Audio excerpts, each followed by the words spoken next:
जय श्री राम। दोस्तों, आखिर भगवान श्री कृष्ण की मृत्यु के समय क्यों आए थे पवन पुत्र हनुमान जी? क्या वो सचमुच भगवान श्री कृष्ण की मृत्यु के समय वहाँ पर मौजूद थे? वीडियो में आगे बढ़ने से पहले चैनल को सब्सक्राइब अवश्य कर लें और बेल आइकन ज़रूर दबा दें और कमेंट बॉक्स में ज़रूर लिखना जय श्री राम, जय बजरंगबली। जब जब भगवान श्री राम का नाम लिया जाता है, उनके साथ हमेशा उनके महान भक्त हनुमान जी का नाम अवश्य लिया जाता है, जो स्वयं भगवान शिव के अवतार थे। एक महाबलशाली देवता जिन्हें हरा पाना किसी के बस की बात नहीं थी। यहाँ तक कि भगवान शिव हो, भगवान विष्णु हो, ब्रह्मा हो, यम हो या कोई अन्य देव, सभी से इन्हें भिन्न भिन्न प्रकार के वरदान प्राप्त हुए थे, जिसके चलते इनकी शक्ति कई गुना अधिक बढ़ गई थी। हम सब ये जानते हैं कि भगवान हनुमान जी आज भी चिरंजीवी हैं। वो त्रेता युग में स्वयं भगवान श्री राम के साथ भी थे और द्वापर युग में स्वयं भगवान श्री कृष्ण के साथ भी। महाभारत में एक बार नहीं बल्कि सैकड़ों बार हनुमान जी का जिक्र मिलता है, जहाँ एक बार स्वयं उन्होंने भीम का घमंड चकनाचूर किया और वहीं महाभारत के युद्ध में वह सर्वश्रेष्ठ धनुधर अर्जुन के ध्वज पर विराजमान हुए। हम ये सब जानते हैं कि हनुमान जी ने कई प्रकार से द्वापर युग में अपनी उपस्थिति जाहिर की थी। वो प्रत्यक्ष रूप से भले ही पांडवों को एक या दो बार मिले हों, लेकिन अप्रत्यक्ष रूप से हमेशा उनके साथ ही थे। आज जिनके साथ स्वयं भगवान श्री कृष्ण खड़े हो, उनके पास आखिर भगवान हनुमान जी क्यों नहीं आएंगे? क्योंकि भगवान श्री कृष्ण पहले श्री राम ही तो थे। वही द्वारका में कई बार भगवान हनुमान जी का जिक्र मिलता है, जहाँ स्वयं भगवान श्री कृष्ण ने उन्हें आमंत्रित किया होगा, वो भी सिर्फ और सिर्फ उनकी पत्नी सत्यभामा और सुदर्शन गरुड़, साथ ही साथ बलराम जी का घमंड चकनाचूर करने के लिए।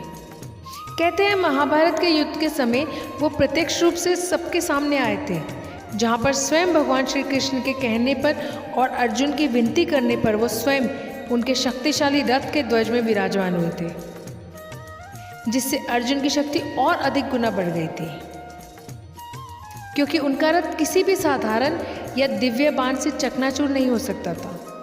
लेकिन महाभारत का युद्ध खत्म होने के पश्चात वो वापस अपने पुनः स्थान में चले गए थे, जहाँ वो सदैव भगवान श्री राम का जाप करते रहते थे। महाभारत का युद्ध अधर्म पे धर्म के विजय का प्रतीक था, और जहाँ पर भगवान श्री कृष्ण ने कूटनीति और अपने तपोबल के कारण अधर्मियों का नाश कर दिया था, धरती से सभी अधर्मियों को मिटा दिया था, जिसके बाद अंत में अपना शरीर त्याग कर वैकुंठ धाम की तरफ प्रस्थान करने का निश्चय किया। भगवान श्री कृष्ण ने महाभारत के समय में ही गीता का उपदेश दिया था।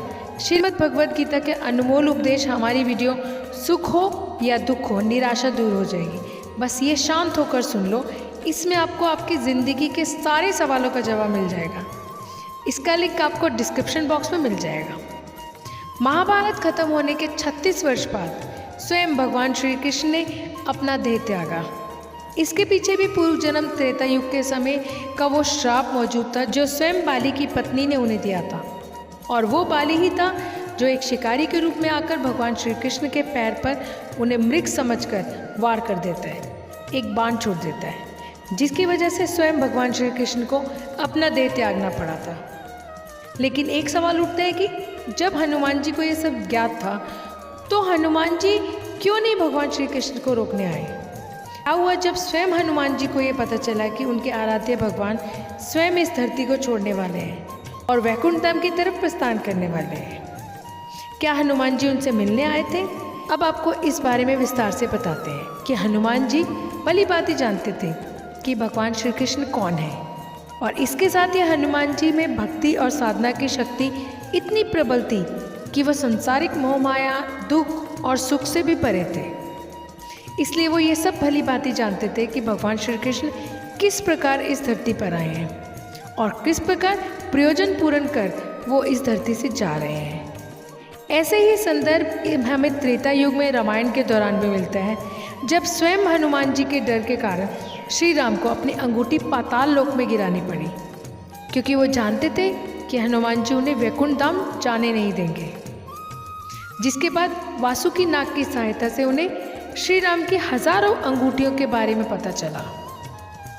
क्या सचमुच हनुमान जी भगवान श्री कृष्ण से मिलने आए थे? तो इसका जवाब है नहीं। हनुमान जी सदैव भगवान श्री राम के निरंतर जाप करते रहते हैं। उनके मन में केवल श्री राम ही मौजूद है।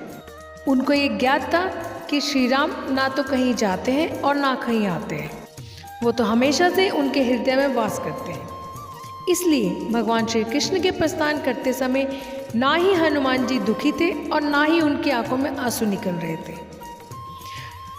यहाँ पर रही मिलने की बात, तो ऐसा कहा जाता है कि स्वयं हनुमान जी प्रभु श्री राम के अथवा श्री कृष्ण के परम भक्त कहलाते हैं। इसलिए भगवान के बीच आंतरिक मन से यानी आंतरिक तरंगों से हमेशा मिलान होता रहता है। इस प्रकार से कहा जाता है कि स्वयं श्री कृष्ण और हनुमान जी अपने अंतर मन से हमेशा एक साथ ही रहते हैं और हनुमान जी हमेशा अपने भगवान के ध्यान में लगे रहते हैं।